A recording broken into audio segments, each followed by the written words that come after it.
इंजिनिअरिंगचे पहिले 4 chapters 1, 2, 3, 4 complete झालेत. त्यांचे रेकॉर्डेड व्हिडिओजचे लिंक्स मी तुम्हाला पाठवलेले तुमच्या व्हॉट्सॲप ग्रुपला. जर तुम्ही ते व्हिडिओ बघितले नसतील तर पहिल्यांदा ते व्हिडिओ बघून घ्या. आय होप सगळ्यांनी बघितलेच असतील. असाइनमेंट लिहिताय म्हणजे तुम्ही व्हिडिओ बघताय असं मी कन्सिडर करतो आहे. आणि जर तुम्हाला काही डाऊट्स असतील तर तुम्ही मला व्हॉट्सॲपला मेसेज करून विचारू शकता. आणि सगळ्यांना सिलेबस सगळ्यांकडे असेलच. आणि त्या सिलेबसमधले पहिले 4 चॅप्टर्स म्हणजे पहिले 4 युनिट्स तुमचे कंप्लीट झालेले आहेत. Unit number 1 overview to highway engineering, त्यामध्ये आपण scope and importance of roads in India हे सगळं बघितलेलं आपण. Different mode of transportation and classification of road according to Nagpur road plan, Lucknow road plan हे सगळं आपण बघितलेलं. देन आपण अर्बन रोड्स वगैरे पण सगळं बघितलं. जिओमेट्रिक डिझाईन ऑफ हायवे, त्यामध्ये कर्व बघितलं, केम्बर्स सगळे यांचे डेफिनेशन्स वगैरे आपण बघितलेले. Stopping side distance, overtaking side distance हे सगळं आपण बघितलेलं. कर्व्स वगैरे सगळं, वायडनिंग ऑफ रोड हे सगळं बघितलेलं आपण. सुपर इलेव्हेशन हे सगळे एका व्हिडिओमध्ये सगळं कवर केलेलं आहे. Cross section of national highways in cutting and embankment 4 मार्क्सला फिक्स क्वेश्चन आहे, दोनापैकी एक पडणार आहे.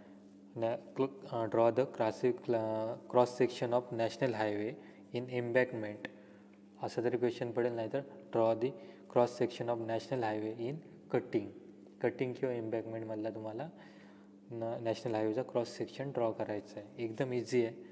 तुम्हाला मी याचे फोटोज वगैरे पण पाठवलेले. युनिट नंबर 3मध्ये काय होतं, कन्स्ट्रक्शन ऑफ रोड पेवमेंटमध्ये आपण मी त्या पहिले टेस्ट आहेत, इलॉंगेशन टेस्ट, हे शेप टेस्ट आहेत, ॲग्रिगेटचे शेप टेस्ट आहेत, इलॉंगेशन टेस्ट अँड अँग्युलॅरिटी नंबर्स. अजून एक आहे फ्लॅकिनेस इंडेक्स. हे तिन्ही टेस्टची लिंक मी तुम्हाला पाठवले. देन ब्युटिमेनची टेस्ट, यापैकी एक टेस्ट नक्की विचारली जाते. Penetration test, ductility test, flash and fire test किंवा सॉफ्टनिंग पॉईंट टेस्ट, हे चारपैकी एक टेस्ट कंपल्सरी विचारलीच जाते. नंतर पेवमेंट ड्रॉ करा म्हणून येतं, क्रॉस सेक्शन, त्यामध्ये फ्लेक्झिबल पेवमेंट, रिजिड पेवमेंट हे डिटेलमध्ये आपण बघितलं सगळं. जर तुम्ही व्हिडिओ बघितले नसतील तर बघून घ्या. Construction of flexible pavement, rigid pavement हे सगळं आपण बघितलेलं. तर मेथड्स ऑफ कन्स्ट्रक्शन बघितलेलं, रिजिड पेवमेंटचे इम्पॉर्टंट गोष्टी सगळ्या मी तुम्हाला सांगितल्या. Then traffic engineering important chapter आहे. ट्रॅफिक व्हॉल्यूम स्टडी आपण डिटेलमध्ये बघितलं. मेन म्हणजे क्वेश्चन ट्रॅफिक डेन्सिटीवर पण विचारला जातो. Objective of TVS traffic volume study, define traffic volume study and state the objective of traffic volume study असा क्वेश्चन मोस्टली विचारला जातं. Then passenger car unit, factor affecting it हे सगळं आपण डिटेलमध्ये बघितलेलं. देन रोड साईनवर क्वेश्चन विचारले जातात. ड्रॉ म्हणून सांगतात, ड्रॉ रोड साईन्स. तुम्हाला 4 कुठचे पण देतील. स्पीड लिमिटचा ड्रॉ करा किंवा नो एंट्रीचा एक साईन ड्रॉ करा, रोड साईन ड्रॉ करा, किंवा ब्रिजचा एक रोड साईन ड्रॉ करा, किंवा सायकल पार्किंग असू शकतं, किंवा हेअरपिन बेंड, किंवा कर्व्स, हे right hand curve, overtaking prohibited असे रोड साईन तुम्हाला ड्रॉ करा म्हणून सांगू शकतात. तुमच्या ग्रुपवर ऑलरेडी मी सगळे साईनचे फोटो टाकलेले आहेत. देन विचारतात ट्रॅफिक आयलँड्सबद्दल बऱ्याच वेळा विचारले जातात क्वेश्चन, ते पण तुम्हाला सांगितलं आहे. आणि ॲक्सिडेंट स्टडीज, ॲक्सिडेंटवर भरपूर क्वेश्चन विचारले जातात. कॉजेस ऑफ ॲक्सिडेंट हा मोस्टली क्वेश्चन विचारला जातो. किंवा ड्रॉ द कोलिजन डायग्रामवर पण मी एक व्हिडिओ बनवला आहे, तो पण तुम्हाला पाठवलेला आहे. तुम्हाला त्याची लिंक पाठवलेली आहे, ड्राईव्हला अपलोड केलेला आहे व्हिडिओ. तर ड्राईव्हवर तुम्ही जाल, लिंकवर क्लिक केल्यावर तुम्ही ड्राईव्हला जाल, तिथून तो व्हिडिओ डाउनलोड करून तो बघा. 100% क्वेश्चन विचारला जातो ह्याच्यावर, ॲक्सिडेंटवर. Explain the causes of accident, त्यामध्ये आपण सगळे कॉजेस बघितलेले. Due to pedestrian, due to अजून बरेचशी कारणं होती. व्हेकलची कंडिशन कशी आहे, सगळ्यावर काय असतं, ही कॉजेस आहेत ॲक्सिडेंट. ते रेमेडियल काय आहेत ॲक्सिडेंट रिड्यूस करण्याचे ते पण आपण बघितले. प्लस कोलिजन डायग्राम बघा काय क्वेश्चन पडणार. एकतर कोलिजन डायग्राम ड्रॉ करा म्हणून क्वेश्चन पडेल, त्यामध्ये तुम्हाला देतील हेड टू हेड कोलिजन किंवा रिअर एंड कोलिजन यापैकी असे देतील तुम्हाला, किंवा ओव्हरटेकिंग कोलिजन असे तुम्हाला क्वेश्चन दिलेला असेल ती कोलिजनची डायग्राम तुम्हाला ड्रॉ करायची आहे. किंवा तुम्हाला असा क्वेश्चन पडेल कॉजेस ऑफ ॲक्सिडेंट, त्यामध्ये तुम्हाला कॉजेस लिहायचे आहेत, ॲक्सिडेंटचे कॉजेस काय काय असतात. देन आता आपण चॅप्टर स्टार्ट करतो युनिट नंबर 5. युनिट नंबर 5 आपण स्टार्ट करतो हिल रोड्स. एकदम छोटा चॅप्टर आहे हा, एकदम छोटा चॅप्टर आहे. बघू शकता तुम्ही 6 पॉईंट आहे, 5.1, 5.2, 5.6पर्यंतचे एकदम छोटा चॅप्टर आहे हा. आणि 10 मार्क्सचं वेटेज घेऊन येतो. इथे बघू शकता तुम्ही पहिल्या चॅप्टरला 4 मार्क्सचं वेटेज आहे, दुसऱ्या चॅप्टरला 16 मार्क्सचं वेटेज आहे, थर्डला पण 16 आणि ट्रॅफिक इंजिनिअरिंगला 14 मार्क्सचं वेटेज आहे. ठीक आहे. आणि या चॅप्टरला हिल रोड्स 10 मार्क्सचं वेटेज आहे. इथे बघू शकता तुम्ही 10 मार्क्सचं वेटेज आहे, पण एकदम छोटा चॅप्टर आहे आणि तुमच्या हातातले मार्क्स आहे. तुम्हाला मी सांगतो 3 ते 4 क्वेश्चन, 3 ते 4 क्वेश्चनच मी सांगेन आणि त्यात 4च क्वेश्चन सांगेन मी. त्यातले 3 क्वेश्चन हमखास एक्झामला पडणार आहेत. एवढी मी गॅरंटी देतो तुम्हाला की मी तुम्हाला 4 क्वेश्चन सांगणार आहे कुठच्या एक्झामला पडतात. 4पैकी 3 क्वेश्चन हमखास एक्झामला पडणार आहेत आणि तेच तुम्हाला लिहायचे आहेत. तुमच्या हातातले 10 मार्क्स आहेत ते इझिली तुम्ही पास होणार आहात. पास नुसते नाही तर चांगले मार्क्स घेणार आहेत हायवे इंजिनिअरिंगमध्ये. तर पहिला पॉईंट काय आहे, हिल रोड्स. हिल रोड्स म्हणजे काय, its component and function. Hill roads म्हणजे काय असतात ॲक्च्युअली ते आधी आपण बघूया. सो हिल रोड्स म्हणजे काय, ॲक्च्युअल डेफिनेशन काय हिल रोड्सची. The roads constructed in the mountainous region of a country are known as hill roads. परत सांगतो हिल रोडची definition. The roads constructed in the mountainous region of a country are known as hill roads. म्हणजे तुम्हाला सांगायचं झालं तर mountainous reasons आपल्याकडे हिमाचल प्रदेश आहे, त्या साईडचे असे रोड्स असतात. ते असे तिकडची टोपोग्राफी बघितली तर कशी असते, एकदम उतारता भाग असतो, होय ना, उतारता भाग असतो. तिथे काय करावे लागतात, असा भाग असतो, तो डोंगराळ भाग असतो. त्यावेळी काय करावे लागतं, हा पूर्ण असा उतार आहे. इथे जर रोड कन्स्ट्रक्ट करायचा असेल तर असं आधी पूर्ण एक्सकॅवेट करून घ्यावे लागतं, होय ना. त्याच्यानंतरच असा तुम्ही रोड कन्स्ट्रक्ट करू शकता. इथे पण बघा त्यांनी काय केलं, हा पूर्ण असा उतार असणार आहे, त्याने असा हा व्हर्टिकल नंतर हॉरिझॉन्टल असा पूर्ण डिगिंग केलं आहे, खणलं आहे, तिथे खोदून काढला आहे तो भाग आणि त्याच्यानंतर असा हा रोड कन्स्ट्रक्ट केला आहे. जिथं हिली भाग असतो, जिथं मोठमोठे डोंगर असतात, माउंटेनस रिजन असतं, तिथल्या रोड्सना आपण काय म्हणतो, हिल रोड्स. ठीक आहे. अजून काय फोटोज दाखवतो, इथे बघू शकता तुम्ही या डायग्राममध्ये पण बघू शकता तुम्ही. गुगलवर जाऊन सर्च करा, तुम्हाला हिल रोड्स म्हणून सर्च करा, तुम्हाला दिसतील खूप सारे हिल रोड्स. ठीक आहे. तुम्ही अगदी आंबोलीला जाताना पण बघू शकता, तिथले रोड्स पण हिल रोड्स टाईपच आहे. एका साईडने खूप अशी खोल दरी असते, दुसऱ्या साईडला उंच भाग असतो. कारण का, तिथे स्टीप स्लोप असतो. एका साईडला स्टीप स्लोप आहे, डोंगराळ भाग असतो, तो हिली भाग आहे तो. त्यामुळे तिथे रोड कन्स्ट्रक्ट करताना खूप डेंजरस असतं ते आणि व्हेकल चालवायला पण ते खूप डेंजरस असतं. ठीक आहे. तर इथे बघू शकता तुम्ही, इथे हा पूर्ण असा भाग होता असणार, पूर्ण असा उतार. पण त्याने काय केलं आहे, असा हा खोदून काढला आहे, एवढा असा भाग हा खोदला आहे त्यांनी. आणि त्याच्यानंतर इथे अशी पॅरापेट वॉल कन्स्ट्रक्ट करून सगळं हे कन्स्ट्रक्शन केलेलं आहे. आणि इथे पण बघू शकता हा असा भाग आहे, असा हा परत दाखवतो, असा हा उतरता भाग होता असणार. त्यानंतर त्यांनी असं हे खोदलं आहे, त्यावर असा नंतर रोड कन्स्ट्रक्ट केला आहे.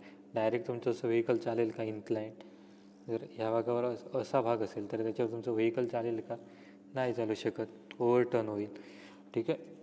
तर हे हिली रोड्स असे कन्स्ट्रक्ट केले जातात. इथे हा क्रॉस सेक्शन आहे, इम्पॉर्टंट आहे खूप, मोस्टली एक्झाममध्ये हा विचारला जातो. एकदम 4च क्वेश्चन आहेत या चॅप्टरमध्ये, 4पैकी 3 क्वेश्चन हमखास एक्झामला विचारले जातात. त्यामुळे त्यापैकी हा एक क्वेश्चन आहे. काय आहे question, draw a typical cross section of hill road with all the components. बरोबर, ड्रॉ दी क्रॉस सेक्शन. समजा हा तुमचा असा हिल रोड आहे, हा मधून जर आपण कट केला आणि ह्या साईडने बघितलं, मधून जर कट केला तर आपल्याला काय काय दिसेल, तर आपल्याला आतमधले पोर्शन सगळा दिसणार आहे. बरोबर, तर काय काय दिसणार आहे, इथे आपण आधी हिल रोड कन्स्ट्रक्ट करताना काय काय कन्स्ट्रक्ट करावं लागतं. समजा आपण अशी लँड कट केली, समजा अशी ऑलरेडी पहिली अशी होती, आपण आता अशी कट केली, तर ही घसरण्याची शक्यता असते, लँडस्लाईड होण्याची शक्यता असते इकडची, बरोबर. त्यासाठी आपल्याला इथे ब्रेस्ट वॉल कन्स्ट्रक्ट करावी लागते. रिटेनिंग वॉल म्हणा किंवा ब्रेस्ट वॉल म्हणा, आपल्याला कन्स्ट्रक्ट करावी लागते ब्रेस्ट वॉल. ठीक आहे, इथे बघू शकता ब्रेस्ट वॉल कन्स्ट्रक्ट करावी लागते. का तर इथली जी सॉईल आहे ती लूज झाली असणार. आता आपण अशी कट केली त्यामुळे इथली सॉईल लूज झाली आहे, त्यामुळे ती पूर्ण अशी रोडवर पडू शकते. ज्यावेळी व्हेकल जर तुम्ही वॉलच कन्स्ट्रक्ट केली ना, इथे ब्रेस्ट वॉल कन्स्ट्रक्ट नाही केली तर पूर्ण रोडवर पडेल. त्यामुळे इथेही ब्रेस्ट वॉल कन्स्ट्रक्ट करतात. अशी आता तुम्हाला समजलं असेल ब्रेस्ट वॉलचं काय फंक्शन आहे ते. नेक्स्ट, रोड कन्स्ट्रक्ट करताना तुम्ही बघितलं असेल आंबोलीला वगैरे ह्या साईडला असं ड्रेनेज असतं, गटर म्हणतो आपण, पण इथे काय म्हणायचं, साईड ड्रेन. इथे झूम करून परत दाखवतो, गटर म्हणतो आपण त्याला, पण इथे साईड ड्रेन म्हणायचं त्याला. ठीक आहे, असा हा पोर्शन, हा साईड ड्रेन झाला. देन आपला रोड स्टार्ट होतो इथून हा असा केम्बरचा पोर्शन. ठीक आहे, हा केम्बर आहे वरचा. आतमधले हे फिलिंग आहे. आतमध्ये फिलिंग काय काय करतात, लेयर्स किती असतात ते आपण बघितलेलं मागच्या चॅप्टर्समध्ये. ठीक आहे, देन या साईडला असं बरोबर, इथे हा सगळा उतार असणार आहे इकडे या साईडला. पण ह्या साईडला काय प्रॉब्लेम असतो, समजा पाऊस आला तर इकडे सगळं लँडस्लाईड होऊ शकतं. तुम्ही इमॅजिन करू शकता, या साईडला पूर्ण दरी असते खाली, बरोबर, पूर्ण असा उतार असतो. त्यामुळे समजा पाणी इथे पर्कोलेट झालं खाली तर पूर्ण सगळं लँडस्लाईड होऊन खाली जाईल पूर्ण रोड तुमचा. त्यामुळे इथे काय करावं लागतं, ह्या साईडला पण ब्रेस्ट वॉल कन्स्ट्रक्ट करावी लागते. ही खूप इम्पॉर्टंट असते आणि ही पण दोन्ही वॉल खूप इम्पॉर्टंट आहेत. त्याशिवाय तुमचा रोड स्टेबल राहणार नाही, पूर्ण तुमचा रोड खाली जाईल. ठीक आहे, स्लाईड होऊन खाली जाईल, दरीत जाईल खाली. त्यामुळे ही पण वॉल खूप महत्त्वाची. या दोघांना काय म्हणतात, ब्रेस्ट वॉल. हे लक्षात ठेवा. या रोडची स्टॅबिलिटी पूर्ण ब्रेस्ट वॉलवर डिपेंड असते. आणि आतमधलं हे फिलिंग मटेरियल, हे काय काय असतं आपण मागच्या चॅप्टर्समध्ये आणि बघितलेलं. ठीक आहे, आणि खाली हा ड्रेनेजसाठी, वॉटर ड्रेन करून देण्यासाठी पाईप्स टाकलेले असतात. सगळ्यांना माहिती असतील, ब्रिजच्या खाली पाईप टाकतात, तसा हा एक पाईप आहे. असा एक पाईप टाकलेला असतो आणि यातून असं वॉटर फ्लो होऊन जातं खाली. तुम्ही जर आंबोलीचा धबधबा बघितला असेल तर सेम असं ब्रिज आहे तिथे, सेम असा रोड आहे तिथे. इथं असं एका साईडनं असं सपोर्ट दिलेला आहे अपस्ट्रीम साईडला, डाऊनस्ट्रीम साईडला, अप साईडला पण, ह्या साईडला पण असं रिटेनिंग वॉल किंवा ब्रेस्ट वॉल कन्स्ट्रक्ट केलेली आहे, आणि ह्या साईडला पण अशी वॉल कन्स्ट्रक्ट केलेली आहे. आणि असे पॅरापेट्स वॉल तर आंबोलीला जाताना सगळीकडे आहेत. पॅरापेट वॉल का असतात हे पॅरापेट वॉल, समजा तुम्ही व्हेकल चालवत आला इकडून आणि समजा ब्रेक फेल झाले किंवा आउट ऑफ कंट्रोल झालं तर असं ते, जर वॉल नसेल तर कसं खाली जाणार, डायरेक्ट दरीमध्ये जाऊन कोसळणार आहे इकडे. त्यासाठी हे पॅरापेट वॉल असतात, जेणेकरून तुमचं व्हेकल याच्यावर कोलिजन झाल्यावर ते तिथंच थांबेल, दरीत पडणार नाही. त्यासाठी हे पॅरापेट वॉल कन्स्ट्रक्ट केलेले असतात. ठीक आहे, बाकी काय, हे PCC वगैरे तुम्हाला झालं असेल, concrete technology, plain cement concrete, याचं मिक्सचर 1:4:8 म्हणजे काय, 1 part of cement, 4 part of sand आणि 8 पार्ट ऑफ पोर्स ॲग्रिगेट. ते झालं असेल. हे फाईन ॲग्रिगेट म्हणतात सँडला, हे तुम्हाला झालं असेल. कॉन्क्रीट टेक्नॉलॉजीमध्ये हे प्रपोर्शन असतात. ठीक आहे, तर हे याला कॅचपिट पण म्हणतात. ठीक आहे, हे ड्रेन आहे, थोडक्यात साईड ड्रेन आहे, त्याला साईड ड्रेनच नाव द्या तुम्ही. आणि हे आतमधलं फिलिंग मटेरियल असतं ते. आणि ह्या साईडला स्टोन पिचिंग केली जाते. स्टोन पिचिंग का केली जाते तर या ब्रेस्ट वॉलला स्टॅबिलिटी देण्यासाठी इथे स्टोन पिचिंग पण केली जाते. इथे बघू शकता तुम्ही, स्टोन पिचिंग केली जाते. तुम्ही जर आंबोलीला वगैरे बघितलं असेल तर असे रोड्स खूप दिसतात तुम्हाला, स्टोन पिचिंग वगैरे केली जाते तिथे.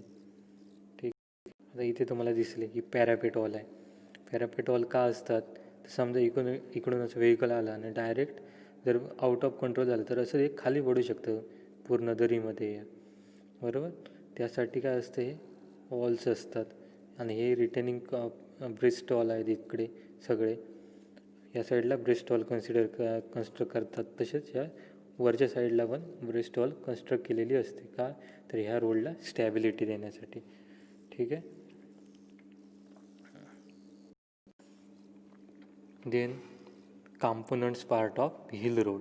नाही विचारला जात कधी हा क्वेश्चन, आजपर्यंत नाही विचारला गेला, पण तरी पण आपण बघूया कॉम्पोनंट पार्ट काय काय असं. आता तुम्हाला समजलंच असेल ब्रेस्ट वॉलचं कशासाठी असते, पेवमेंट कशासाठी असतं, रोड बेड म्हणजेच हा पोर्शन ज्याच्यावर व्हेकल चालतात, हा पोर्शन म्हणजेच रोड बेड. रोड बेड काय असतं, the pavement portion of the hill road is known as road bed.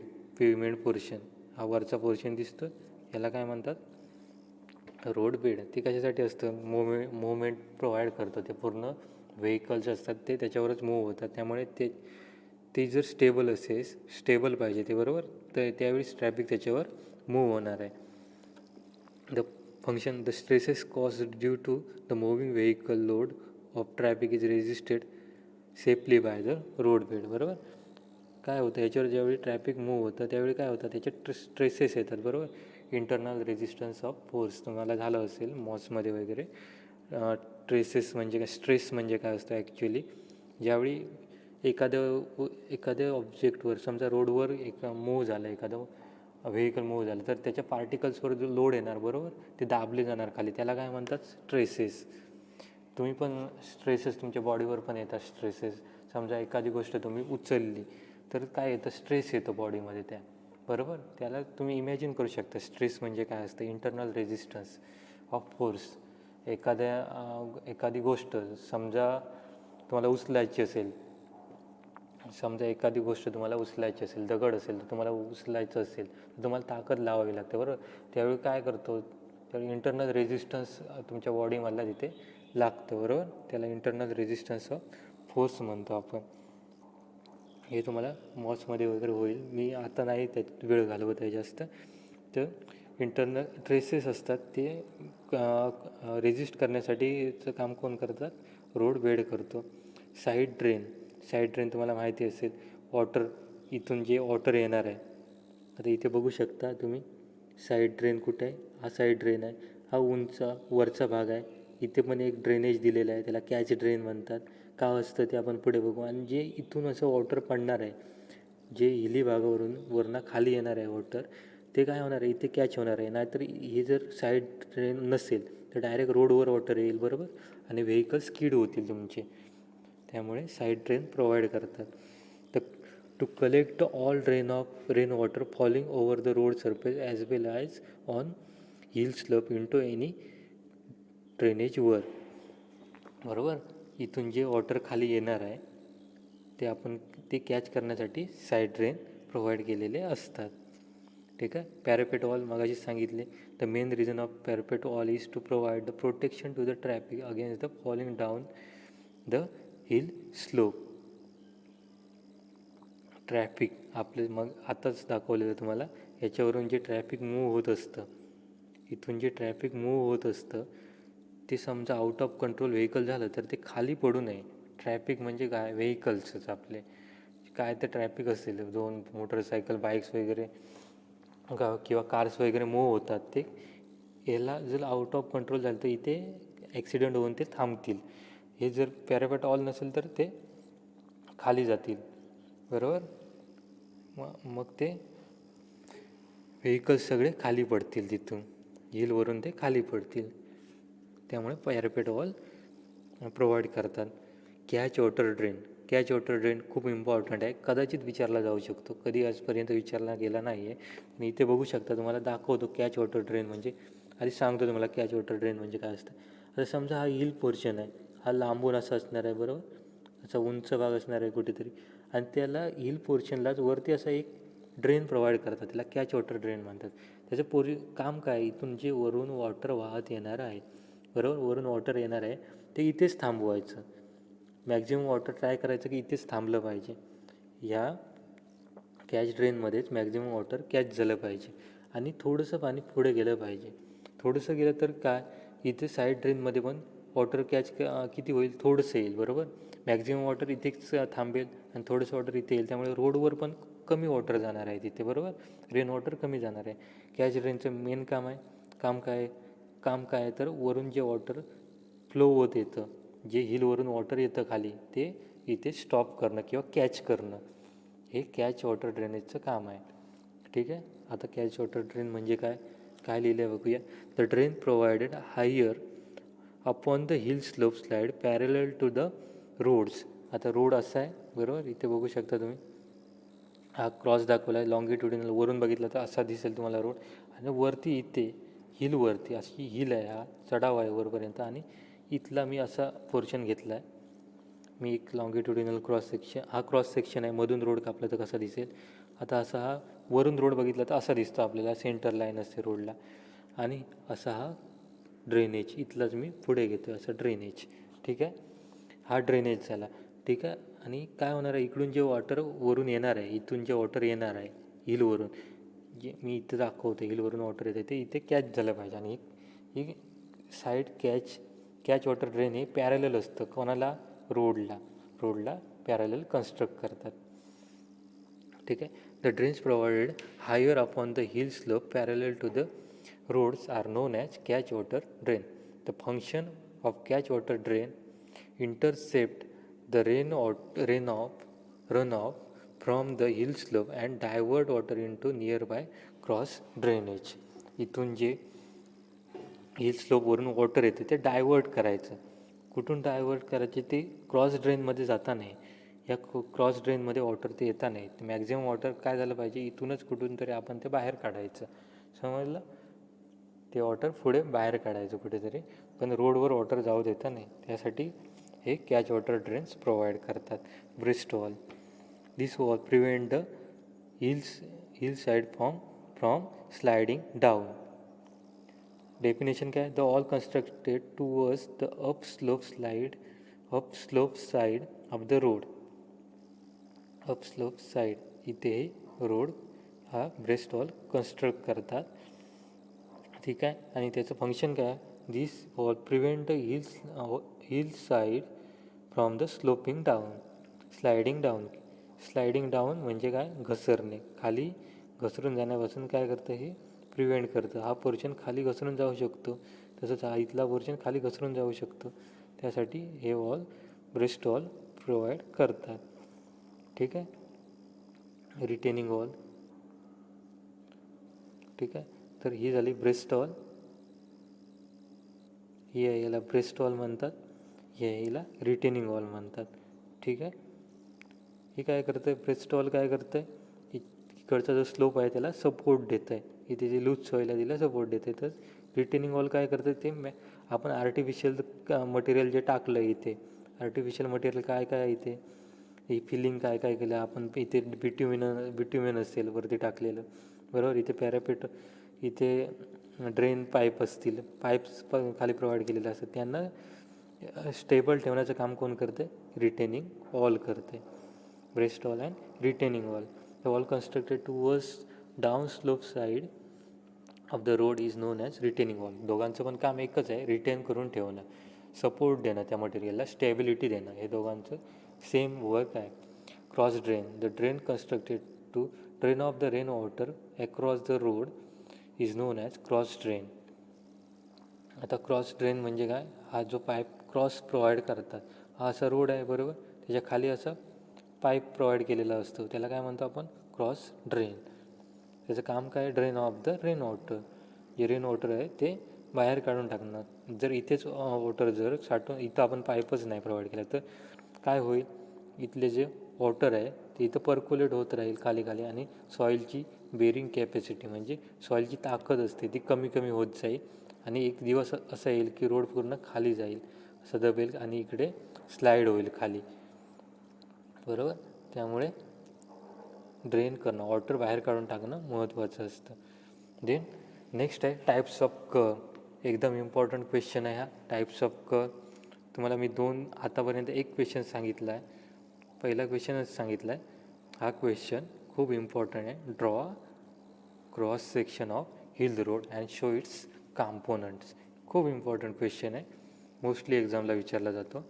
Then हा क्वेश्चन इम्पॉर्टंट क्वेश्चन, मार्कच करून ठेवायचे, मी सांगतो तेवढे क्वेश्चन, आणि ते व्यवस्थित वाचायचे. इम्पॉर्टंट क्वेश्चन आहे types of curve. Hill road तुम्ही आंबोलीला वगैरे गेला असाल किंवा कुठच्या पण आंबोली घाट असेल किंवा दुसरे घाट असतील, आंबा घाट असेल किंवा करोळ घाट असेल, ह्या घाटाने तुम्ही प्रवास केले असतील तर तुम्हाला जाणवलं असेल की तिथे खूप कर्व्स असतात, टर्न्स असतात. त्या कर्व्सना वेगवेगळी नावं आहेत. Hair pin bend curve, silent curve आणि री एंट्रंट कर्व अशी 3 कर्व आहेत. त्यामध्ये नाव लक्षात ठेवा. तुम्हाला याच्यावर असा क्वेश्चन पडतो की explain various types of curve in हिली रोड. हिली रोडमधले जे जे कर्व्स प्रोव्हाइड करतात त्या कर्व्सची नावं द्या आणि एक्सप्लेन करा. किंवा तुम्हाला असा क्वेश्चन पडतो ड्रॉ दी क्रॉस सेक्शन किंवा draw the curves provided in the hill road. मग तुम्हाला असे हे डायग्राम्स फक्त ड्रॉ करायचे आहेत. सगळे डायग्राम्स दाखवतो मी तुम्हाला काय काय ड्रॉ करायचे आहेत आणि क्वेश्चन पडलेला पण तुम्हाला दाखवतो. आता माझ्याकडे इथे बघू शकता. पहिला question draw a neat sketch of hill road showing it's components असा हा क्वेश्चन पडतो. इथे बघा कसा क्रॉस सेक्शन ड्रॉ केलेला आहे. इथे बघू शकता असं तुम्हाला क्रॉस सेक्शन ड्रॉ करायचं आहे. नेक्स्ट क्वेश्चन काय पडलेला आहे. नेक्स्ट क्वेश्चन तुम्हाला दाखवतो. हा बघा. Explain the types of hill road curve with neat sketch. हा क्वेश्चन वाचा. Explain the types of hill road curve with neat sketch. स्केचने तुम्ही ते एक्सप्लेन करा. ठीक आहे. तर आता आपण काय स्टेप बाय स्टेप बघूया. कर्व्स म्हणजे काय काय, हिल रोडमध्ये कोणकोणते कर्व्स असतात. Types of curve in hill roads. त्यामध्ये पहिला आहे हेअरपिन बेंड कर्व. इथे डायग्राममध्ये बघू शकता कसं आहे. तसे हेअरपिनसारखंच आहे ना, हेअरपिन कर्व म्हणून त्याला हेअरपिन बेंड कर्व म्हणतात. हेअरपिन असते तसंच आहे. आणि इथे बघू शकता हा असा रोड येतो आहे आणि 180 डिग्रीपेक्षा किंवा त्यापेक्षा जास्त असा अँगल घेतो आहे. बघा ह्या दोघांना असा रोड येतो आहे आणि असं डायरेक्ट मागे जातो आहे. म्हणजे 180 डिग्रीमध्ये हा मागे जातो आहे, मागे फिरतो आहे. बरोबर, 180 किंवा त्यापेक्षा जास्त. ठीक आहे. इथे दुसरे बघू शकता तुम्ही. हा एक हिल रोड आहे. इथे बघू शकता. किंवा हा बघू शकता हिल रोड. तुम्ही हेअरपिन बेंड कर्वमध्ये हिल रोड कर्वमध्ये पहिला हेअरपिन बेंड कर्व. अजून ह्या डायग्राममध्ये पण बघू शकता. सगळीकडे हेअरपिन बेंड कर्व तुम्ही बघू शकता. इथे बघा हा हेअरपिन बेंड कर्व असं असतो. बरोबर, पूर्ण आपण रिव्हर्स जातो आहे मागे. बरोबर, 180 डिग्रीमध्ये मागे फिरतो आहे. आधी आपण असे होतो. बरोबर, परत दाखवतो. ते बघू शकता अशी मूव होते आपण असे मूव होतो, पण डायरेक्ट सडनली आपण असे मूव होतो आहे परत. म्हणजे 180 डिग्रीमध्ये आपण मागे फिरतो आहे. बरोबर, हे झाला हेअरपिन बेंड कर्व.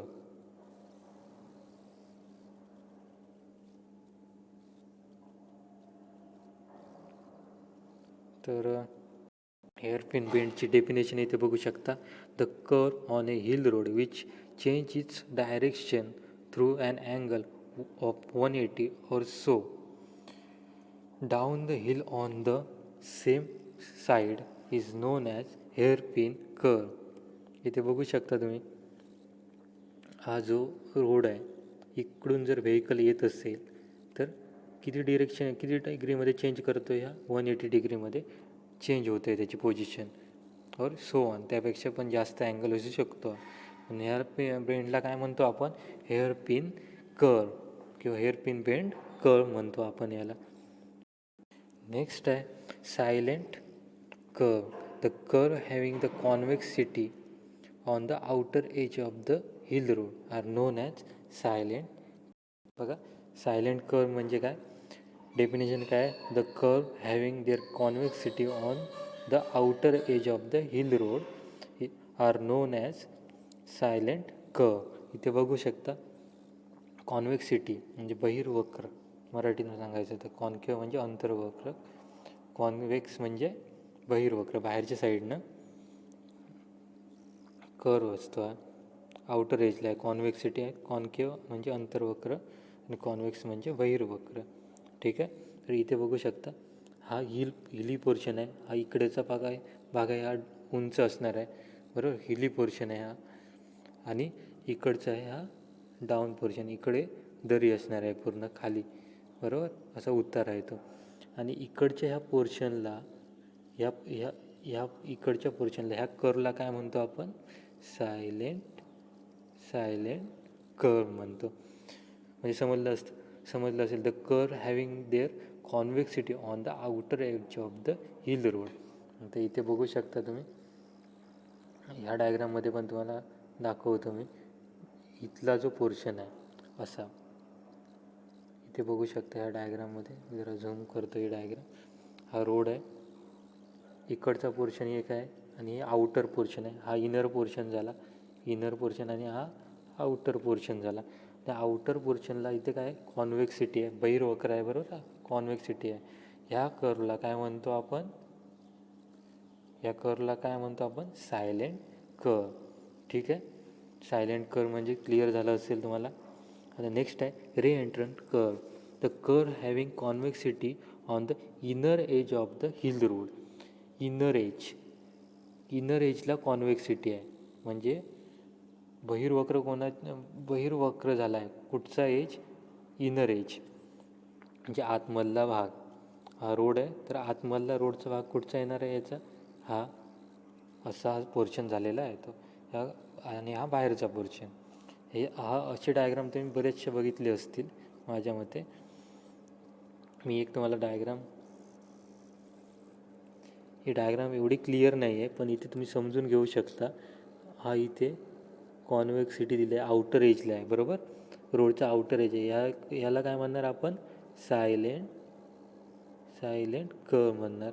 ठीक आहे, पण इथे बघू शकता, जरा पुढे गेलात की हा असा पोर्शन झाला आहे, बरोबर. इथे बघा, एक ॲरोने दाखवतो मी तुम्हाला. इथे बघा, हा पोर्शन बघा असा आतमध्ये गेला आहे, बरोबर. म्हणजे कॉन्व्हेक्सिटी कुठे आहे? इनर एजला कॉन्व्हेक्सिटी आहे, रोडच्या इनर एजला कॉन्व्हेक्सिटी आहे. याला काय म्हणतो आपण? याला आपण म्हणतो री एंट्रंट कर्व. ठीक आहे, तर हिली रोडमध्ये 3 टाईपचे कर्व असतात. पहिला हेअरपिन बेंड कर्व, तो 180 डिग्रीमध्ये किंवा त्याच्यापेक्षा जास्त रोड मागे फिरत असेल तर त्याला काय म्हणतो आपण? त्या कर्वला hairpin bend curve. Silent curve, convexity provided on the outer edge of the hill road, अशा कंडिशनच्या कर्वला आपण काय म्हणतो? Silent curve. देन आहे reentrant curve, convexity provided to the inner edge of the hill road. Inner एजला convexity आहे. ठीक आहे, याला काय म्हणतो आपण? री एंट्रंट कर्व. ह्या डायग्राममध्ये पण बघू शकता तुम्ही, सायलेंट कर्व म्हणजे काय असतं? Convexity provided to the outer edge of the hill road. आता इथे कॉन्व्हेक्सिटी म्हणजे बहिर्वक्र झाला आहे, आउटर एज बघा इथे, आणि हा हिल पोर्शन आहे पूर्ण, हा हिली पोर्शन आहे, पूर्ण डोंगर आहे इथे, उंच भाग आहे. ठीक आहे, आणि ह्या कर्वला काय म्हणतो आपण? Silent curve. Hill side cutting to the improve the visibility improve करण्यासाठी एवढा हिलचा पोर्शन काय केला आहे? कट केला आहे. ठीक आहे, इम्प्रूव्ह द व्हिजिबिलिटी. नाहीतर इकडच्या साईडला पूर्ण दरी असते खाली, त्यामुळे आपल्याला इथे व्हिजिबिलिटी जास्त लागते, आपण इकडे जाऊ शकत नाही जास्त. आणि ह्या पोर्शनला काय म्हणतात? Parapet wall. का तर व्हेकल खाली दरीत पडू नये म्हणून, हिलच्या खाली जाऊ नयेत म्हणून पॅरापेट वॉल असते. ठीक आहे, ही ह्या साईडला ही हिल आहे पूर्ण. ठीक आहे, आणि इकडच्या, ठीक आहे, ही रोड गटर दाखवले इथे ह्या डायग्राममध्ये, हे रोड गटर पण दाखवलेलं आहे. याला काय म्हणतात? Silent curve.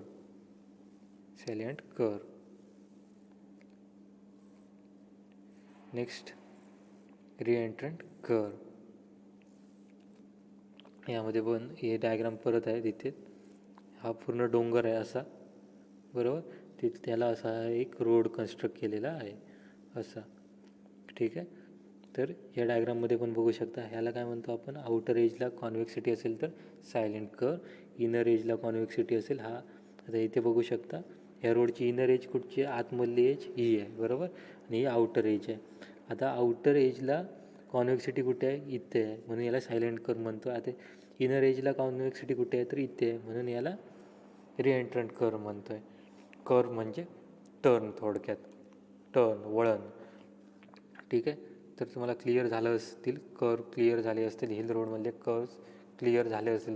आता तुम्हाला कर्व क्लिअर झाले असतील आणि याच्यावर क्वेश्चन कायम विचारला जातो. एकतर ड्रॉ दी कर्व म्हणून पडेल, हिल रोडमधले कर्व ड्रॉ करा म्हणून तरी पडेल, किंवा एक्सप्लेन हिल रोड कर्व म्हणून तरी क्वेश्चन पडेल. ठीक आहे. नेक्स्ट आहे लँडस्लाईड. लँडस्लाईड म्हणजे काय, एक डेफिनेशन बघूया. लँडस्लाईड म्हणजे काय, इम्पॉर्टंट क्वेश्चन, मार्क करून ठेवा याला. इम्पॉर्टंट क्वेश्चन आहे. थर्ड मी क्वेश्चन सांगतो आहे, इम्पॉर्टंट क्वेश्चन म्हणून मी थर्ड क्वेश्चन हा दाखवला आहे तुम्हाला. खूप इम्पॉर्टंट क्वेश्चन आहे हा. सो लँडस्लाईड नावातच आहे, स्लाईड होणे, घसरणे, जमीन घसरणे. रोड खाली जी जमीन असते ती घसरते, म्हणजे तुमचा रोड पण घसरला जातो त्याच्याबरोबरच. तर लँडस्लाईडची डेफिनेशन बघा. The downward or upward movement of slope forming material such as natural rock, soil, artificial fill, etc. is known as landslide. आपण एकदा डायग्राममध्ये जाऊया. ते पहिली हिल रोडची डायग्राम, क्रॉस सेक्शन. समजा इथे फॉर्मिंग मटेरियल काय काय आहे, रोड फॉर्मिंग मटेरियल ही फिलिंग आहे. इथं खाली सॉईल असणार आहे, बरोबर. इकडे सॉईल आहे ही, बरोबर. ह्या साईडला सॉईल आहे पूर्ण, ही स्टोन पिचिंग दिलेली आहे पूर्ण ह्या साईडला. ठीक आहे. समजा ही सॉईल खालची स्लाईड झाली तर काय होईल, पूर्ण तुमचा रोड पण स्लाईड होऊन जाईल खाली. आता यामध्ये टाईप्स आहेत, लँडस्लायडिंगचे टाईप्स आहेत, ते आता आपण बघूया. लँडस्लाईड म्हणजे तुम्हाला थोडक्यात समजलं असेल, अपवर्ड व downward movement of road forming material. Road form करण्यासाठी आपण काय काय यूज केलं आहे ते मटेरियल काय होतं, अपवर्ड डाऊनवर्ड मुवमेंट होते. त्याच्यामध्ये काय काय असतं, आर्टिफिशियल फिल म्हणजे आपण टाकतो ते, सबग्रेड असते, कोरस ग्रेन सॉईल असते, सगळं असतं ना. Coarse grain, fine grain material आपण यूज करतो. हे जे मटेरियल यूज करतो हे लेयर्स असतात वेगवेगळे, ते काय होऊ शकतात, स्लाईड होऊ शकतात हिल रोडमध्ये. किंवा ही सॉईल असते खाली, व्यवस्थित सबग्रेड जर कॉम्पॅक्ट नसेल तर ते पण काय होईल, स्लाईड होईल ना, त्याच्यावरचं मटेरियल स्लाईड होईल. वेगवेगळे लेयर्स असतात ना, ते असे वेगवेगळे लेयर्स असतात. आपल्याला माहिती आहे, स्ट्रक्चर आपण बघितलेलं. ही जर व्यवस्थित कॉम्पॅक्ट नसेल किंवा वॉटर पर्कोलेट झालं याच्यात, तर काय होईल, खड्डे पडतील इथे आणि वाहून जाईल हा रोड पूर्ण. किंवा इथली जर सॉईल जर लूज झाली तर पूर्ण हा रोड खाली स्लाईड होऊन जाईल. ठीक आहे. सो तर आपण इथे होतो टाईप्स ऑफ लँडस्लाईड. त्यामध्ये काय काय येतं, fall, slide, flow and complex slide. 4 टाईपचे लँडस्लाईडमध्ये 4 टाईप आहेत, टाईप्स ऑफ लँडस्लाईड. फॉल, त्यामध्ये पहिलं काय, fall, slide, flow and complex. लक्षात ठेवा, fall, slide, flow and complex. Fall म्हणजे काय, रोल होतात, रॉक्स असतात. Wien there is a free fall or rolling of rocks and debris down the hill a slope, then is called as fall. When there is a free fall and rolling of rock and debris down the hill of slope is known as fall. समजा परत डायग्राममध्ये जाऊ. इथे जे Roxx वगैरे असतात, बरोबर, इथे रॉक्स वगैरे असू शकतात खाली, बरोबर. इथे रॉक्स असतील, आपण पण रॉक यूज करतो बरेचसे, बरोबर. इथे रॉक्स असतात स्टोन पिचिंगमध्ये, ते काय होणार, रोलिंग डाऊन. म्हणजे समजा जे व्यवस्थित फिक्स नसतील तर काय होणार, रोलिंग डाऊन म्हणजे खाली घसरत जाणार पूर्ण, बरोबर. असे फिरत फिरत फिरत खाली पडणार, खाली जाऊन. त्यामुळे तुमचा रोड पण पूर्ण खाली जाऊन पडणार. त्याला काय म्हणतात आपण, फॉल. ठीक आहे. अशा टाईपच्या कोलॅप्स लँडस्लाईडला काय म्हणतो आपण, फॉल. ठीक आहे. स्लाईड म्हणजे आपण समजू शकतो, एक मटेरियल दुसऱ्या मटेरियलवर स्लाईड होतं, रोलिंग नाही, स्लाईड म्हणजे घसरणे थोडक्यात. ठीक आहे. When there is a movement of slope forming material along one or several surface down the hill slope, then is known as slide. समजा इथे वेगवेगळे मटेरियल्स असतात, बरोबर. समजा इथे हे वरचा पोर्शन वेगळा आहे, त्याच्यावर दाखवतो, झूम करतो ही डायग्राम जरा. आपण एवढा पोर्शन झूम करतोय, ठीक आहे. आता इथे बघू शकता तुम्ही, एवढा हा पोर्शन वेगळा आहे, बरोबर. याच्यावरती पण हा डांबराचा पोर्शन वेगळा आहे. इथे हा ड्रेनेजसाठी पाईप टाकलेला आहे. तर ह्याच्या खाली दगड्स वगैरे असणार आहे, दगड असतील, स्टोन्स, सॉईल असेल, बरोबर. या साईडला पिचिंग आहे, बरोबर. तर समजा ह्या मटेरियलमधलं बॉन्डिंग व्यवस्थित नसेल तर काय होणार आहे, हे मटेरियल स्लाईड होणार आहे, बरोबर. खाली स्लाईड होणार आहे, घसरणार आहे. त्याला काय म्हणतो आपण, त्या त्या स्लाईडला, त्या ही फॉलला काय म्हणतो आहे आपण, स्लाईड म्हणतो आहे. त्या लँडस्लाईडला आपण काय म्हणतो आहे, स्लाईड म्हणतो आहे, बरोबर. त्या लँडस्लाईडला आपण नाव काय दिलं आहे, स्लाईड, म्हणजे घसरणे. एक मटेरियल दुसऱ्या मटेरियलवर जर प्रोव्हाइड केलेलं आहे, त्यांच्यात जर बॉन्डिंग व्यवस्थित नसेल तर ते काय होणार आहे, घसरणार आहे. फ्लो नावातच आहे, वॉटर फ्लो होतं, लिक्विड फ्लो होतं, बरोबर. जर सॉलिड्स असतील ते फॉल होतात, बरोबर. दोन लेअर असतील, एक बिट्युमेनची लेअर आहे आणि एक साध्या दगडांची लेअर आहे, ते काय होतील, स्लाईड होतील, बरोबर. किंवा छोटे दगड आणि मोठे दगड आपण टाकले ते एकमेकावर काय होतील, स्लाईड होतील, बरोबर. वेगवेगळे दोन मटेरियल असतील तर ते काय होतात, स्लाईड होतात, ठीक आहे. तर आपण आता नेक्स्ट बघतोय flow. When there is a moment of slope forming material within the displaced mass म्हणजे काय, त्यामध्ये आता ह्या डायग्राममध्ये जाऊया परत. इथे खाली काय असणार आहे, इथे खाली काय असणार आहे, दगड असतील, सॉईल असेल, बरोबर. सॉईल असेल ते काय होणार आहे, समजा इथून वॉटर खाली पर्क्युलेट झालं, समजा इथे खूप वॉटर, हिली भागात खूप पाऊस पडत असतो, इथे पण वॉटर पर्क्युलेट होणार आहे खाली, बरोबर. जमीनच असते इकडे पण, त्यामुळे काय होणार आहे, इथे मास, लिक्विड फॉर्म होणार आहे, सगळं चिकट माती होणार आहे इकडची, त्यामुळे पण लँडस्लाईड होतो, समजलं. त्यावेळी पण लँडस्लाईड होतो. त्या लँडस्लाईडला काय म्हणतात, फ्लो. त्या लँडस्लाईडला काय म्हणतात, फ्लो. कॉम्प्लेक्स लँडस्लाईड पुढचा आहे. There is a moment due to the combine effect of 2 or more types of landslide. म्हणजे फॉल अँड स्लाईड एकत्र येईल किंवा फ्लो अँड स्लाईड एकत्र म्हणजे कुठेतरी ॲक्ट होतील, त्याला काय म्हणतो आपण, कॉम्प्लेक्स लँडस्लाईड. म्हणजे वरचे 3 लँडस्लाईड बघितले ना आपण, फॉल, स्लाईड आणि फ्लो, यांचे कंबाईन इफेक्टला काय म्हणतो आपण, कॉम्प्लेक्स लँडस्लाईड.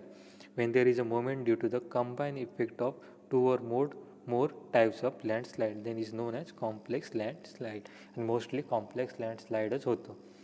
एक असं एकाच टाईपचं लँडस्लाईड होत नाही, कारण काय काय होतं, इथे मोस्टली इथे वॉटर पर्क्युलेट होत असतं, इथे खाली वॉटर पर्क्युलेट होत असतं. तसंच इकडचे जे जे पिचिंगचे दगड असतील किंवा इकडे दगड असतील ते स्लाईड होतात, रोल होतात खाली, आणि इकडे वॉटर फ्लो पण होतं इकडे, त्याच्यामुळे मास पण फ्लो होतं, बरोबर.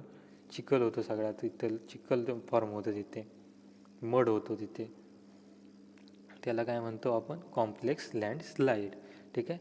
कॉजेस ऑफ लँडस्लाईड, काय काय कॉजेस आहे लँडस्लाईडचे, due to the seepage pressure of percolating ground water. Seepage हा शब्द तुम्हाला नवीन असेल, ठीक आहे. समजा ही सॉईल आहे, हा ग्राउंड लेवल आहे, वरचा ग्राउंड लेवल म्हणजे माहिती असेल, आपण जमिनीवर चालतो आहे, ती ग्राउंड लेवल. त्याच्या खाली काय असतं, वॉटर असतं, कुठेतरी वॉटर असतं ना खाली, जमिनीच्या खाली, आणि ते एकसारखं फ्लो होत असतं, काय असतं, वाहत असतं. जमिनीच्या खाली पण वॉटर काय असतं, कधी कधी फ्लो होत असतं, बरोबर. त्या फ्लोला काय म्हणतात, सिपेज. त्या फ्लोला सिपेज म्हणतात. हे तुम्हाला नेक्स्ट सेमला आहे, सिपेज म्हणजे काय वगैरे. आता मी थोडक्यात सांगतो आहे तुम्हाला, सिपेज म्हणजे काय. सिपेज म्हणजे काय, इम्पॉर्टंट आहे. सिपेज म्हणजे काय, समजा हे ग्राउंड आहे, बरोबर, ग्राउंड लेवल आहे, ह्याच्या खाली वॉटर असतं, सगळ्यांना माहिती आहे, विहिरी वगैरे खोदताना तुम्ही बघितले असतील, खाली वॉटर भेटतं. ते वॉटर काय असतं, जमिनीमध्ये पार्टिकल्स असतात, त्यामध्ये ते फ्लो होत असतं एकसारखं, म्हणजे नदी वाहते तसं नाही, पण हळूहळू ते फ्लो होत असतं. त्या फ्लोला काय म्हणतो आपण, सीपेज, ठीक आहे.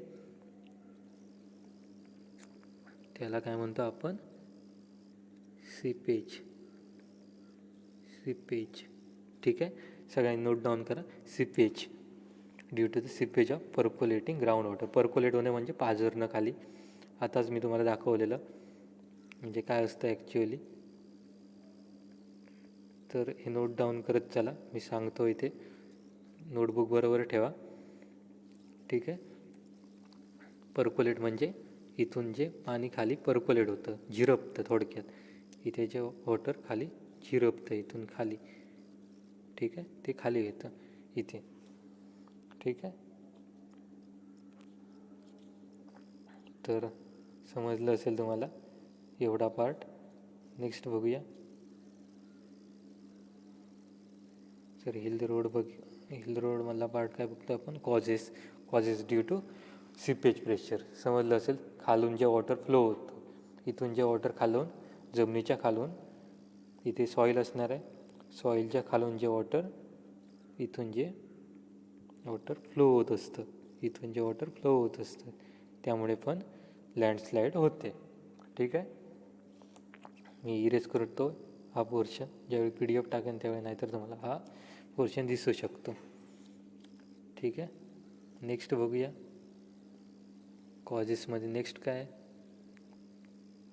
During rainy season water content increases which may lead the landslide.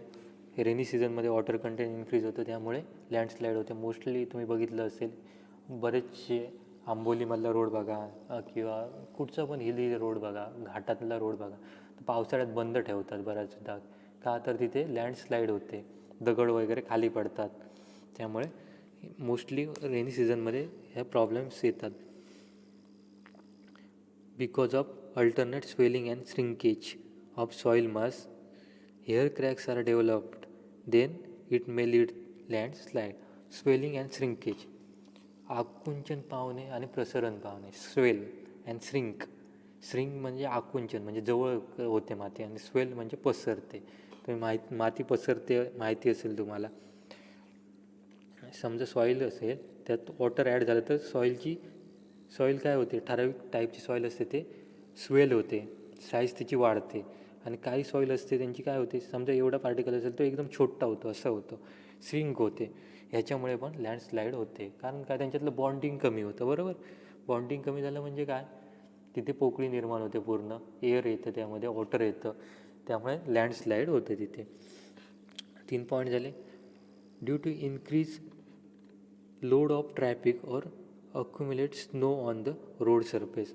हा प्रॉब्लेम युरोप कंट्रीजमध्ये येतो. मोस्टली रोडवर स्नो पडतो. स्नो पडल्यामुळे संपूर्ण पाणी आतमध्ये पर्क्युलेट होतं. तसंच लोड वाढतो, लोड वाढतं. बरोबर, ह्याला वेट असतं, प्लस ट्रॅफिकवरून मूव झालं तर ट्रॅफिकचा लोड असतो, त्यामुळे लोड खूप होतो, त्यामुळे पूर्ण डाऊन होतं, संपूर्ण रोड काय होतं, स्लाईड होतं. हा युरोपियन कंट्रीमधला मोठा प्रॉब्लेम आहे. अंडरमायनिंग कॉज्ड बाय इरोजन. अंडरमायनिंगमुळे पण प्रॉब्लेम होतो. ड्यू टू अर्थक्वेक, सगळं सांगायला नको, अर्थक्वेक मायनिंग वगैरेमुळे प्रॉब्लेम होतो. ड्यू टू व्हायब्रेशनमुळे पण रोडला जर व्हायब्रेशन बसले खूप, तुम्ही बघितले असेल बरेचसे व्हेकल्स असतात जे व्हायब्रेशन देतात रोडला, त्यांना प्रोहिबिट केलेलं आहे, रोडवर चालवायला परमिशन नसते. ठीक आहे, नेक्स्ट आहे due to the failure of retaining wall or breast wall. मी सांगितलेलं तुम्हाला हे 2 महत्त्वाचे आहेत, breast wall and retaining wall. हे जर फेल झाले तर तुमचा रोडच पूर्ण फेल झाला कन्सिडर करायचा, तो रोड टिकणारच नाही. समजलं. एक झाले कॉजेस ऑफ लँडस्लाईड. ठीक आहे, नेक्स्ट आहे prevention and control of landslide. Landslide आपण प्रिव्हेंट कशी काय करू शकतो, कंट्रोल कशी काय करू शकतो. तर आपल्याला काय केलं पाहिजे, study of causes of landslide कशामुळे होतात ते आत्ता आपण बघितलं, ह्याची पूर्ण स्टडी केली पाहिजे, आणि त्याच्यावरून आपल्याला रेमिडियल म्हणजे कंट्रोल कसे काय करता येईल लँडस्लाईड ते बघितले पाहिजे. We cannot prevent landslide due to the अर्थक्वेकमुळे जी लँडस्लाईड होते ते आपण काय करू शकत नाही, प्रिव्हेंट करू शकत नाही. But we can prevent or control the landslide due to any other cause by following preventive measure. ते काय काय असतं preventive measure, by cutting the hill side slope किंवा हिल साईड इन स्टेप्स. तुम्ही बघितले असेल, समजा मी एक डायग्राम ड्रॉ करतो. समजा इथे हा तुमचा रोड आहे, बरोबर, ही तुमची ब्रेस्ट वॉल आहे, अशी कन्सिडर करा. इथे तुमची वॉल आहे आणि हा तुमचा रोड आहे, आणि इकडून तुमची रिटेनिंग वॉल आहे. ठीक आहे, आणि इकडे तुमचं काय आहे, हिल आहे असा, ठीक आहे, हिल आहे असं वरती. याला काय करायचं, स्टेपमध्ये असं कट करायचं, स्टेप्समध्ये. इथे स्टेप्स दिसते, स्टेप 1, स्टेप 2, स्टेप 3. त्यामुळे काय होणार नाही, तुमचा ऑटर आहे, तुमचे जे ऑटर आहे ते डायरेक्ट असं रोडवर येणार नाही, एक झालं. आणि डायरेक्ट अशी दगड वगैरे रोडवर पडणार नाहीत, फॉल होणार नाही, ठीक आहे. By proper surface and cross drainage. आता आपण मगाशीच बघितलेलं, काय बघितलेलं, रेनी सीझनमध्ये पाणी आतमध्ये पर्क्युलेट होतं आणि लँडस्लाईड होते. जर आपण प्रॉपर सरफेस प्रोव्हाइड केला, व्यवस्थित बिट्युमेन वगैरे प्रोव्हाइड केलं, तर काय होणार नाही, आणि पाणी आतमध्ये पर्क्युलेट होणार नाही, तसंच लँडस्लाईड पण होणार नाही, ठीक आहे. अजून काय म्हटलं आहे, क्रॉस ड्रेनेज. क्रॉस ड्रेनेज जे आपण प्रोव्हाइड करतो आहे, पाईप प्रोव्हाइड करतो आतमध्ये, बरोबर. हा पाईप जर वेल साईजचा चांगला मोठा पाईप प्रोव्हाइड केला तर वॉटर पण फ्लो होईल फास्ट इथून, बरोबर. रिक्वायर्ड क्वांटिटी ऑफ पाईप इथे प्रोव्हाइड करायची. नेक्स्ट बघूया काय दिलं आहे त्यांनी, by reducing the angle of slope. स्लोपचा अँगल असतो इथे, इथे जो स्लोप असतो, इथे बघू शकता तुम्ही डायग्राममध्ये, हा जो स्लोप आहे, त्याचा स्लोप आहे, जिथे कमी स्लोप आहे, असं तीव्र स्लोप आहे तिथे जायचं नाही रोड कन्स्ट्रक्ट करायचा. हे स्लोप जो आहे तो कमी करण्याचा प्रयत्न करायचा, जरा असं खाली असं खोदून खाली आणायचा, नंतरच असा इथं रोड कन्स्ट्रक्ट करायचा. जर स्टीप स्लोपला इथे जर रोड कन्स्ट्रक्ट केला तर डेंजरस काम असते, खूप असं पाणी पण येणार आहे, इथून जर दगड वगैरे कोसळले तर खाली रोडवर येणार आहेत सगळे. समजलं असेल तुम्हाला. तर आपण काय काय बघितलं, prevention and control of landslide, ठीक आहे, इम्पॉर्टंट आहे, हा पण इम्पॉर्टंट आहे, आणि कॉजेस इम्पॉर्टंट आहे. मी तुम्हाला 4 ते 5 क्वेश्चन सांगितले जे खूप इम्पॉर्टंट आहेत. लँडस्लाईड पण खूप इम्पॉर्टंट आहे, ठीक आहे. मी किती क्वेश्चन सांगितले, 1 2 3 4 5 क्वेश्चन्स. ओके, सो हा तुमचा होता युनिट नंबर 5 हिल रोड्स. खूप मार्क्स मिळवून देणारे चॅप्टर आहे. परत हा व्हिडिओ बघा, नाही काय समजलं तर विचारा, आणि यात न समजण्यासारखं असं काय नाही, तरी पण तुम्ही व्हिडिओ बघा. जर काय छोट्यातला छोटा डाऊट असेल तुमच्याकडे, तरी तो मला विचारा तुम्ही, ठीक आहे. थँक्यू.